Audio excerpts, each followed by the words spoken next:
Doctor Baba Saheb Ambedkar open university.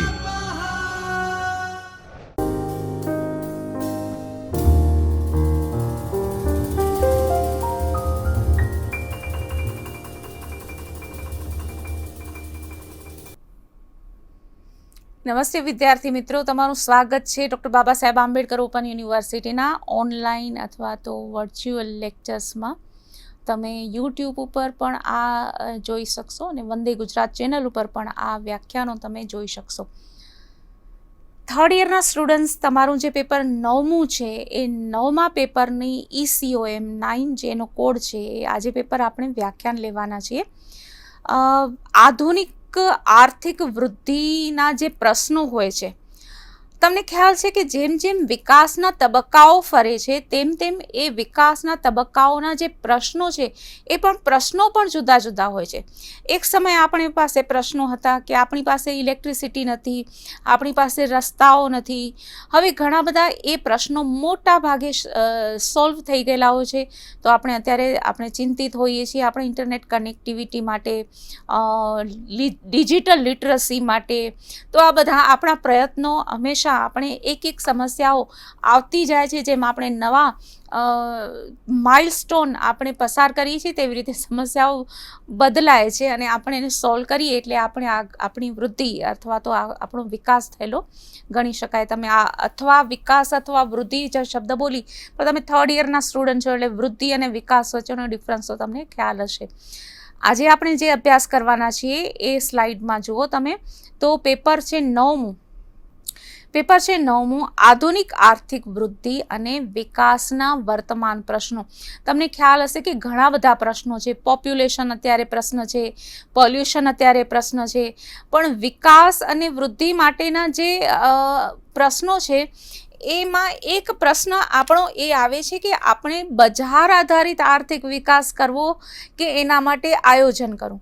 હવે બજાર આધારિત આર્થિક વિકાસ કે એનો મતલબ એ થાય છે કે એમાં સત્તાનો અથવા તો શાસકોનો હસ્તક્ષેપ નથી હોતો અથવા તો ઓછામાં ઓછો હોય છે. પણ જ્યારે આયોજનની બાબત કરીએ ત્યારે એ ઉત્પાદનના સાધનોનું કેવી રીતે ઉપયોગ કરવો, ક્યાં ઉપયોગ કરવો, ક્યારે ઉપયોગ કરવો, ઘણા બધા ડિસિઝન્સ, શાના માટે ઉપયોગ કરવો, એ બધા ડિસિઝન્સ લેવા માટે ઓથોરિટી અથવા તો આયોજકોનું એક સમૂહ હોય છે કે જે આયોજન અંગેના નિર્ણયો લે છે. એટલે એમાં સરકારનો હસ્તક્ષેપ સીધો જ હોય છે ઉત્પાદનના સાધનો બાબતે. હવે વર્તમાનમાં તમને ખ્યાલ જ હશે કે જે પ્રાઇવેટાઇઝેશનની બાબતો થાય છે, ચર્ચા થાય છે, આપણે ઘણી બધી બાબતો સાંભળીએ છીએ કે સરકાર આમાંથી પોતાનું રોકાણ પાછું ખેંચવા ઈચ્છે છે અથવા તો એ પોતાના કોઈ સાહસનું પ્રાઇવેટાઇઝેશન કરવા ઈચ્છે છે અથવા તો કોઈ પ્રક્રિયા થતી હોય ઉત્પાદન અને વેચાણમાંથી, તો એમાંથી એ સરકાર પોતે ખસી જવા ઈચ્છે છે અને બજાર ઉપર એનો નિર્ણય મૂકવા ઈચ્છે છે. તો આ બધું એમાં યસનો ઘણા બધા વિરોધ થાય છે. પણ જ્યારે આવા કોઈ પણ બાબતના વિરોધ થાય તો પ્રાઇવેટાઇઝેશન જે તે બાબતનું, હવે ઘણી બધી બાબતોનું પ્રાઇવેટાઇઝેશન દરેકમાં એક જ નિયમ લાગુ નથી પડતો. ઘણી બધી બાબતોમાં આયોજન જરૂરી હોય છે અને ઘણી બાબતોમાં બજાર ઉપર નિર્ણયો અર્થતંત્રના છોડવા જરૂરી હોય છે. એટલે દરેક માટે આ એક જ ટોટલ ફ્રેમ નથી હોતી કે જેમાં દરેક નિર્ણયો બંધ બેસતા હોય. પણ આપણે એના માટે આજે ચર્ચા કરીએ. તો આ જે વ્યાખ્યાન ખંડ છે એની આપણે આજે શું 3 મુદ્દાઓ જોવાના છે. તો સૌથી પહેલાં તો પ્લાનિંગ એટલે શું, પ્લાનિંગનું મહત્વ શું છે અને પ્લાનિંગ અથવા તો બજાર આધારિત અર્થતંત્ર, એ બંને માટેનો આપણે ડિસિઝન લેવાના છીએ. તો સૌથી પહેલાં આપણે જોઈએ તો સૌથી પહેલાં આપણે જોવાના છે ઉદ્દેશો, કે આ એકમનો અભ્યાસ કરવાનો ઉદ્દેશ શું છે અને એનાથી આપણે કઈ બાબતમાં જ્ઞાનની રીતે આપણે સમૃદ્ધ થશું.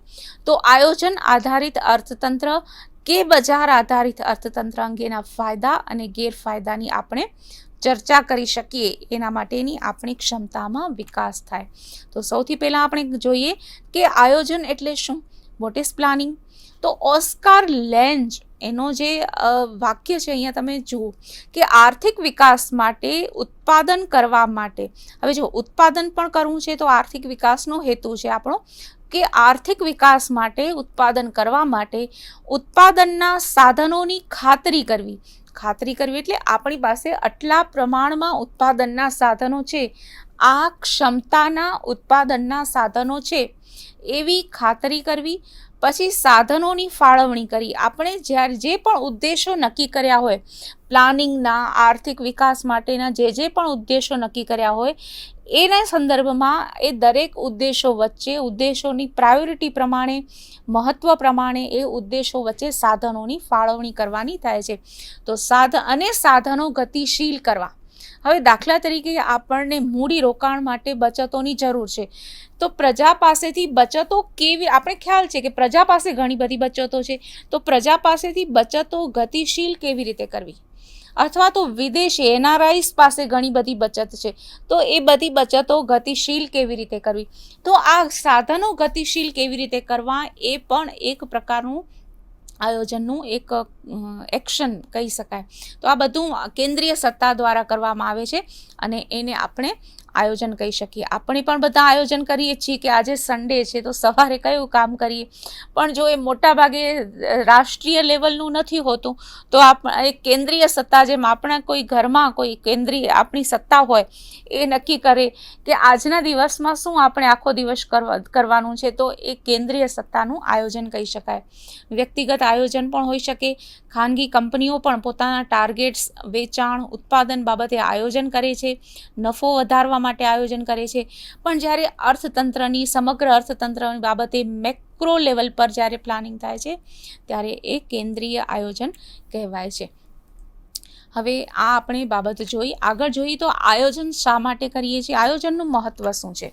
તો સમતોલ વિકાસ માટે. સમતોલ વિકાસ કઈ કઈ બાબતોમાં? તો દરેક પ્રદેશનો વિકાસ થવો જોઈએ.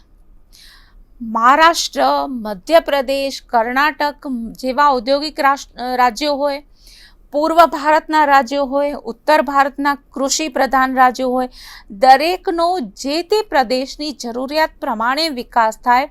એ સમતોલ પ્રાદેશિક વિકાસ માટે દરેક અર્થતંત્રમાં દરેક બાબત જે જરૂરી બાબતો હોય છે, કૃષિ અને ઉદ્યોગો. હવે સમતોલ વિકાસ એટલે જરૂરી નથી કે કૃષિનો પણ 8% દરે વિકાસ થવો જોઈએ અને ઉદ્યોગોનો પણ 8% દરે વિકાસ થવો જોઈએ. સમતોલ વિકાસ એટલે કૃષિનું જેટલું મહત્ત્વ છે એટલા મહત્ત્વના પ્રમાણમાં એને વિકાસ માટે સાધનો મળે, એ ગતિશીલ રહે. ઔદ્યોગિક ઉત્પાદન વધારી જેટલા દર માટે જરૂરી છે એટલા દર સાથે એનું જરૂરી હોય ઉત્પાદન. શક્ય છે કે અહીંયા ઉપર નીચે હોઈ શકે છે.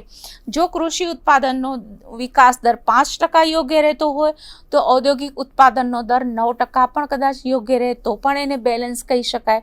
તો સમતોલ પ્રાદેશિક વિકાસ, સમતોલ અર્થતંત્રના જુદા જુદા ક્ષેત્રોનો વિકાસ, ધ્યેયની સમતુલા, આ બધું આપણે જોવાય સમતોલ વિકાસ માટે આપણે જરૂરી છે.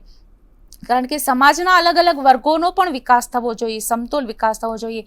માત્ર મધ્યમ વર્ગનો જ વિકાસ થાય એને લગતી જ યોજનાઓ બહાર પડે એમ નહીં. કારણ કે સાધનો ગતિશીલ કરવા છે તો ઉચ્ચ અથવા તો ઊંચી આવકવાળા વર્ગો પાસે કેટલી આવક અને બચત છે એનું પણ આકલન કરવાનું જરૂરી બને. એટલે એ લોકોને પણ સમતુલામાં લાવવાનું થાય. એકદમ ગરીબ વર્ગ છે એ લોકો માટે વિકાસ કરીને ઉપર લાવવાનું થાય. તો દરેક વર્ગો માટે આયોજન કરવાનું થાય છે, એ સમતોલ વિકાસ છે. અચોક્કસતા સામેની વ્યવસ્થા. હવે અચોક્કસતા સામેની વ્યવસ્થા એટલે જ્યારે મેક્રો લેવલ પર અનિશ્ચિતતા હોય છે. જો આ વ્યક્તિગત આપણા દરેક પરિવારમાં પણ આ રીતે અનિશ્ચિતતા હોય છે. અચાનક કોઈ મહેમાન આવે, અચાનક બીમારી આવે, અચાનક બહાર જવાનું થાય, તો આ બધી અચોક્કસતા સામેની વ્યવસ્થાની પણ આપણે જોગવાઈ કરવાની રહેતી હોય છે. એ પરિવાર એટલે કે માઇક્રો લેવલ પર આ બધી વ્યવસ્થા કરવાની હોય છે. તે જ રીતે મેક્રો લેવલ પર આખા દેશ માટે પણ વ્યવસ્થા કરવાની હોય છે. ક્લાઇમેટ ચેન્જ તો એ લાંબા ગાળાની પરિસ્થિતિ કહી શકાય, પણ કોઈ ડિઝાસ્ટર આવી શકે, નેચરલ ડિઝાસ્ટર આવી શકે, મેન મેડ ડિઝાસ્ટર પણ હોઈ શકે. આ બધી જ અચોક્કસતા છે, એની માટે પણ વ્યવસ્થા કરવાની થાય. પછી મૂડીરોકાણ માટે સાધનોને પ્રેરિત કરવા. હવે મૂડીરોકાણ કરવાનું છે જુઓ, એટલે જ હમણાં આપણે આગળ જે વાત કરી હતી શરૂઆતમાં કે બચતો તો હોય છે, પ્રજા પાસે બચતો હોઈ શકે, વિદેશી સંસ્થાઓ પાસેથી આપણે મૂડીને મેળવી શકીએ, વિદેશી નાગરિકો પાસેથી પણ મૂડી મેળવી શકીએ, પણ એ બધા મૂડીરોકાણ માટે બધા સાધનોને પ્રેરિત કરવા પડે છે. ઉપરાંત મૂડી હોય પણ એને ઇન્વેસ્ટમેન્ટ એટલે કે જ્યારે મૂડીપતિ હોય છે એ આર્થિક પ્રવૃત્તિ માટે સાધનોનું રોકાણ કરે, એ માટે એ લોકો નિયોજકોને પણ પ્રેરિત કરવાના હોય છે. તો આ ઉત્પાદનના બધા જ સાધનોને આર્થિક પ્રક્રિયા માટે પ્રોત્સાહિત કરવા. વિદેશી અર્થતંત્રો સાથે જોડાણ કરવું, કારણ કે કોઈ પણ આખા દેશની જ્યારે આર્થિક બાબત ચર્ચા કરાતી હોય છે ત્યારે કોઈ એક વ્યક્તિની એટલી કદાચ ક્ષમતા ઓછી પડે એવું બની શકે. તો વિદેશી અર્થતંત્રો સાથે જે જોડાણ કરવાનું થતું હોય એના માટે પણ આયોજન કરવાનું હોય છે અને એ આપણે કરીએ છીએ. હવે આયોજનની નિષ્ફળતા અને મર્યાદાઓ પણ આપણને લાગે છે કે આધુનિક સમય અથવા તો એકદમ પ્રવર્તમાન કહીએ, કન્ટેમ્પરરી સિચ્યુએશન કહીએ, એમાં ઘણી વખત આયોજનની મર્યાદાઓ ધ્યાનમાં આવતી હોવાથી આપણે લોકો પ્રાઇવેટાઇઝેશન તરફ અથવા તો બજાર આધારિત અર્થતંત્ર તરફ આપણે જતા હોઈએ છીએ. તો એવા કયા કારણો છે અથવા તો એવી કઈ કઈ નિષ્ફળતાઓ છે કે જેના કારણે આયોજન નિષ્ફળ જાય છે, એની આયોજનની મર્યાદાઓ કઈ કઈ છે? તો એમાં સૌથી પહેલાં તો એક તો કહી શકાય કે એ આર્થિક સત્તાનું કેન્દ્રીકરણ છે. જ્યારે આયોજન કરવામાં આવે છે એના આધારે લક્ષ્યાંકો સિદ્ધ કરવાના હોય છે ત્યારે કોઈ એક વ્યક્તિ, એક નાનું એવું વ્યક્તિઓનું જૂથ એના હિતોનો ભોગ પણ લેવાઈ શકતો હોય છે. કે દાખલા તરીકે ઇન્વેસ્ટમેન્ટ કરવાનું હોય તો કઈ રીતે વ્યાજના દરોનો ફેરફાર થતો હોય તો અમુક આખા દેશને માટે કદાચ લાભદાયક હોઈ શકે, પણ સમાજનો એક નાનો વર્ગ એવો છે કે એના કારણે વ્યાજના દરોનું એ લોકોને વ્યાજના દરોમાં થતો ફેરફાર હોય એ નુકસાન પણ કરતો હોય. તો આ આર્થિક સત્તાનું કેન્દ્રીકરણ થાય છે કે જેના કારણે જ્યારે પણ આપણે મેક્રો લેવલ પર આપણે ડિસિઝન્સ લેવાતા હોય ત્યારે શક્ય છે કે આર્થિક એ અમુક ગ્રુપને નુકસાન કરતા પણ નાના એવા ગ્રુપને નુકસાન કરતા બની શકે છે. બીજો મુદ્દો છે આયોજનની વ્યૂહરચના વિશે મતભિન્નતા હોય છે. મતભિન્નતા એટલે કઈ રીતે કે ક્યારેક એવું પણ પ્લાનિંગ, હવે સ્વાભાવિક છે કે જ્યારે કોઈ પણ અર્થતંત્ર વિકાસ કરે છે ત્યારે એની પાસે અમર્યાદિત અનલિમિટેડ સપ્લાય ઓફ રિસોર્સિસ નથી હોતો. જેટલી જોઈએ એટલી જમીન, જેટલી જોઈએ એટલી ફળદ્રુપ જમીન, જેટલું જોઈએ એટલું પાણી, એટલી ઉર્જા, એટલા મેન પાવર, એ બધું જ અનુકૂળ અને જોઈએ એટલા પ્રમાણમાં અમર્યાદિત નથી હોતું. એટલા માટે હંમેશા એક પ્રશ્ન રહેતો હોય છે કે કઈ બાબતને પ્રાધાન્ય આપવું. પ્રશ્નો અહીંયા કયા કયા છે કે અમુક વિચારકો એવું પણ માનતા હોય છે કે એ લોકોની થિયરી હોય છે, ખોટી નથી હોતી, કે મોટા ઉદ્યોગોને પ્રાધાન્ય આપીએ તો આટલી મોટી વસ્તી હોય ભારતની, ઉદાહરણ આપણે ભારતનું લઈએ કે વિશ્વના કોઈ પણ અર્થતંત્રની, તો એના માટે ઝડપી ઉત્પાદન થઈ શકે, એ લોકોની ઝડપી જરૂરિયાતો પૂરી કરી શકાય. અને એ પણ સાચી થિયરી છે. બીજી થિયરી એવી છે કે નાના ઉદ્યોગોને આપણે પ્રોત્સાહન આપીએ, કારણ કે મોટા ઉદ્યોગોને કારણે રોજગારની તકો એટલી બધી નહીં વિકસે, પણ નાના ઉદ્યોગો છે એને કારણે રોજગારની તકોમાં વધારો થશે, લોકોની આવકમાં વધારો થશે અને આવકની અસમાનતા ઓછી થશે. એ થિયરી પણ સાચી છે. કેટલાક લોકોને એવો છે કે આપણે ઉદ્યોગોને બદલે આપણે ખેતીને પ્રાધાન્ય આપીએ, જે અત્યારે ફૂડ સિક્યોરિટી, આપણે જે સસ્ટેનેબલ ડેવલપમેન્ટ ગોલનું એક ગોલ છે કે આપણે દરેક હંગર ફ્રી સોસાયટી, એ ભૂખમરો જો દૂર કરવો હોય તો ખેતી ક્ષેત્રને પ્રાધાન્ય આપવું જોઈએ. ખેતીનો વિકાસ થવાથી ઉદ્યોગો જે ખેતીની વસ્તુ ઉત્પાદનોનું ઉદ્યોગોમાં જે ઉપયોગ કરે છે એના માટે પણ લાભ થશે. તો ખેતીનો વિકાસ કરવાથી ઉદ્યોગોને પણ લાભ થશે. એ થિયરી પણ સાચી છે. અને ઉદ્યોગ અથવા ખેતીને બદલે ઉદ્યોગોનો ઉપયોગ કરવો હોય વિકાસ માટે તો એ થિયરી પણ છે. તો અલગ અલગ થિયરી છે. હવે આ જ્યારે ક્લેશ થાય છે, પણ જ્યારે કોઈ ગ્રુપ એક મત સાધે છે ત્યારે એમાં વિકાસની શક્યતાઓ વધી જાય છે. આમાં કોઈ પણ થિયરી ખોટી નથી હોતી, પણ જેમ જેમ સમય પરિવર્તન થાય છે, ભારતની જ વાત કરીએ તો ભારતમાં બધી જ થિયરીનો આપણે અમલ કરેલો છે, ઉપયોગમાં પણ લીધી છે અને અનુભવો પણ આપણે મેળવ્યા છે, અને કોઈ પણ અનુભવ ખરાબ નથી રહ્યા. કારણ કે અર્થશાસ્ત્રમાં હું તમને ઘણી વખત કહું છું કે અર્થશાસ્ત્ર એ ડાયનેમિક સાયન્સ છે, એ ક્યારેય એક જ નથી હોતું. દાખલા તરીકે પાણી તો H2O, એ ગમે તે સમયે H2O જ રહેવાનું છે. આપણે પૃથ્વી ગોળ છે, પણ આપણા દેશમાં જો સૂર્ય પૂર્વમાં ઉગતો હોય તો ગમે તે દેશમાં પૃથ્વી ઉપર ગમે તે જગ્યાએ પૂર્વમાં જ એ ઉગતો હોય. પણ અર્થતંત્રના નિયમો એવા નથી હોતા, સ્થિર નથી હોતા, કારણ કે સામાજિક શાસ્ત્ર છે અને એના આધારે એ નિર્ણયો પણ પરિવર્તનને પાત્ર હોય છે. યોજનાઓનું સમયસર પૂર્ણ નથી થવું હોતું. હવે જે આયોજન કરવામાં આવે છે એમાં જેમ આપણે જોયું કે ઘણી બધી અનિશ્ચિતતાઓ રહી છે, સ્થાનિક અથવા તો લોકલ સાંસ્કૃતિક અનિશ્ચિતતાઓ, સામાજિક અનિશ્ચિતતાઓ, ઋતુગત અનિશ્ચિતતાઓ, મોસમી અનિશ્ચિતતાઓ જેને કહી શકીએ, આંતરરાષ્ટ્રીય પરિબળોની અનિશ્ચિતતાઓ, આ ઘણી બધી અનિશ્ચિતતાઓને કારણે આયોજન કરેલું હોવા છતાં એ યોગ્ય સમયે પૂર્ણ નથી થયું હતું. આયોજન એટલે શું કે આપણે એક સમય મર્યાદા નિશ્ચિત કરીએ છીએ કે 5 મહિનાના એક ગાળામાં આ બ્રિજ બનવો જોઈએ. 13 મહિનાના ગાળામાં દરેક ઘરે શૌચાલય હોવા જોઈએ, ફોર એક્ઝામ્પલ ગામડાઓમાં, ભારતની વાત કરીએ તો. પણ ઘણી બધી બાબત આ ટાર્ગેટ છે એ લક્ષ્યાંકો પૂરા નથી થયા હોતા.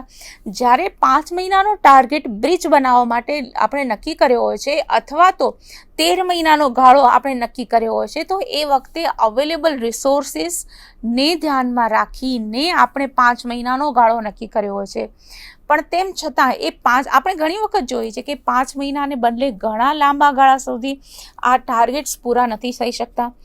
એકદમ વર્તમાન આપણે જો બાબતો આપણે ચર્ચા કરીએ તો ઘણી બધી યોજનાઓ સમયસર પૂરી થતી પણ હોય છે અને ઘણી બધી યોજનાઓ પૂરી નથી થતી.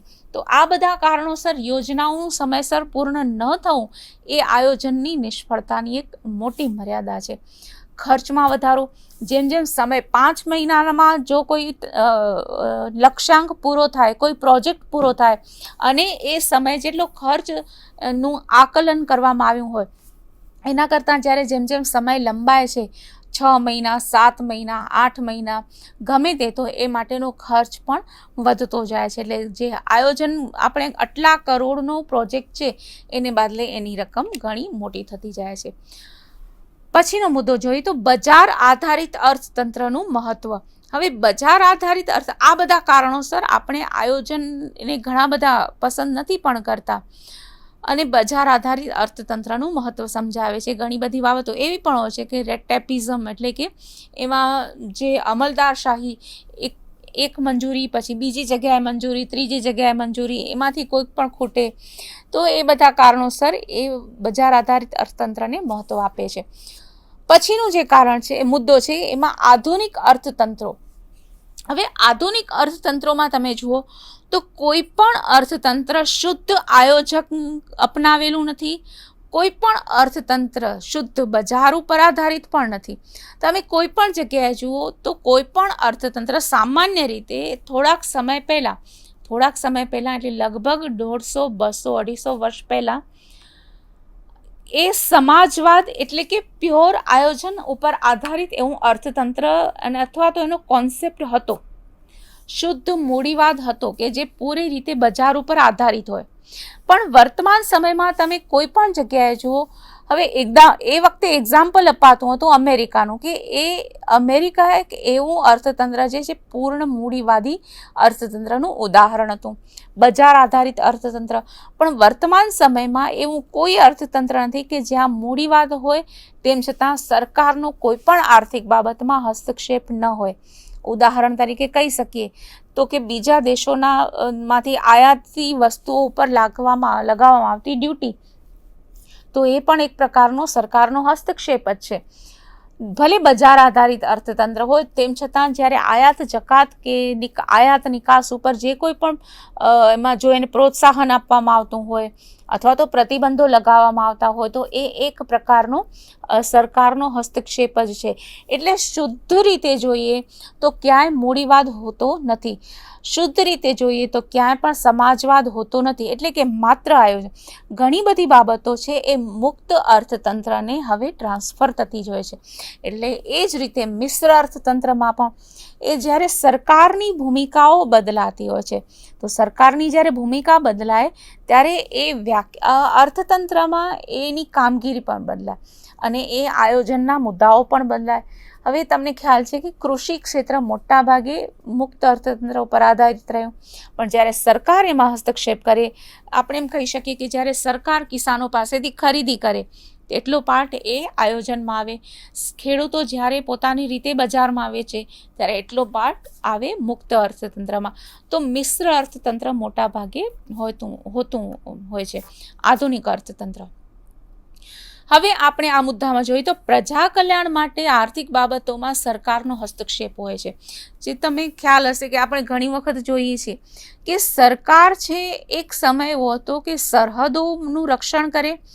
એક સમય એટલે લગભગ રાજાશાહી સમય કહી શકીએ, કારણ કે તે પછી જ્યારે આપણે બધા સમજણા થયા અને આપણો જે સમય છે એમાં સરકાર એટલે અલગ નથી, પ્રજામાંથી જ બનેલી સરકાર છે. એટલે પ્રજા કલ્યાણ માટે આર્થિક બાબતોમાં સરકારનો હસ્તક્ષેપ હોય છે. શિક્ષણનું પ્રમાણ વધારવું, ઉદાહરણ તરીકે તો પહેલાંના સમયમાં જ્યારે રાજાઓ હતા, ઉદાહરણ તરીકે અત્યારે પણ કદાચ કોઈ અર્થતંત્ર, કોઈ સમાજ એવો હોઈ શકે કે જેમાં કોઈ પણ પરિવારનું બાળક અશિક્ષિત હોય, એનાથી એ દેશની સરકારને કોઈ સંબંધ રહેતો ન હોય. પણ આપણે એવું જોઈએ છીએ ફરજિયાત શિક્ષણ, મંત્રીઓ પોતે જ દાખલા તરીકે શાળા પ્રવેશોત્સવ વગેરે સમયે એટલા સક્રિય થતા હોય, ફરજિયાત શિક્ષણ, કન્યાઓ કેળવણીમાં ફી માફી, આ બધું જ્યારે હોય છે ત્યારે શિક્ષણ એ ખરેખર એક વ્યક્તિગત બાબત હોવા છતાં એ પ્રજા માટે, વ્યક્તિ માટે ફાયદાકારક છે અને સમગ્ર પ્રજા અને સમગ્ર સમાજ માટે ફાયદાકારક છે. એટલે એમાં સરકારનો હસ્તક્ષેપ હોય છે. તેવી જ રીતે સ્વાસ્થ્ય.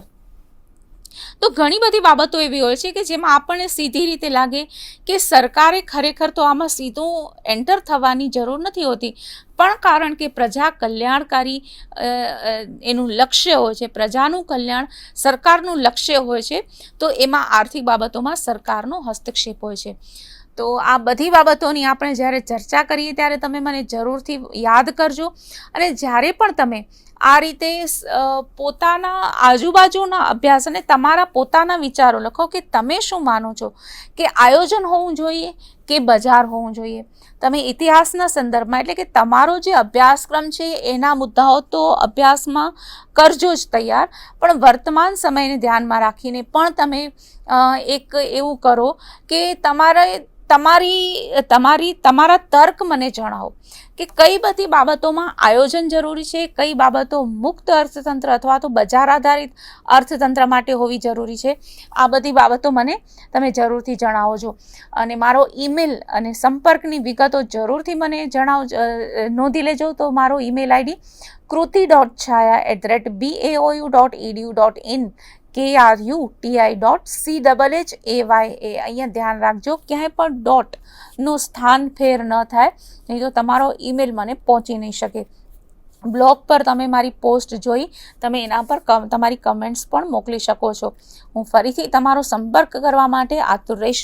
ત્યાં સુધીનો સમય તમારો ઘણો જ સ્વાસ્થ્યપ્રદ રહે અને તમારો જ્ઞાનપ્રદ સમય રહે એવી મારા તરફથી શુભેચ્છાઓ. આભાર.